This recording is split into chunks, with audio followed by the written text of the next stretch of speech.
আমরা ফ্যাসিবাদের বিচার ছাড়া, খুনি হাসিনার বিচার দৃশ্যমান হওয়া ছাড়া আমরা নির্বাচন চাই, কিন্তু ফ্যাসিবাদের বিচার দৃশ্যমান হতে হবে।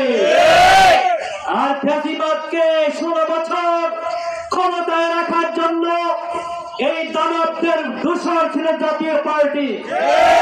এজন্য জাতীয় পার্টি সহ তাদের দোষরদের অবিলম্বে নিষিদ্ধ করতে হবে।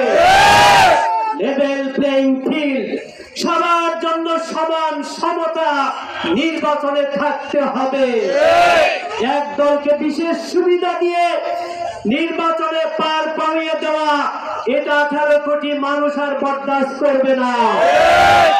সম্মানিত জনতা, আমাদের এই প্রাণপ্রিয় জন্মভূমি বাংলাদেশ পৃথিবীর ইতিহাসে রাজনৈতিক দিক থেকে, ভৌগোলিক দিক থেকে, ধর্মীয় দিক থেকে, সাংস্কৃতিক দিক থেকে অত্যন্ত গুরুত্বপূর্ণ একটা দেশ। যারা ভারতের দাবিদারি করতে চায় তারা পিয়ার পদ্ধতির বিরোধিতা করছে।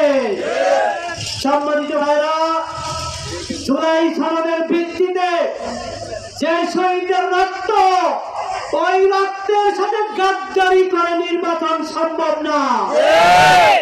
এজন্য জুলাই সনদের ভিত্তিতেই আগামী নির্বাচন হবে। ওই নির্বাচন যাতে কেউ ব্যালট চুরি করতে না পারে, কেন্দ্র দখল করতে না পারে, কারো টাকার দৌরত্ব দেখাতে না পারে, 10টা হুন্ডা 20টা গুন্ডা দিয়ে যাতে নির্বাচন ঠান্ডা করতে না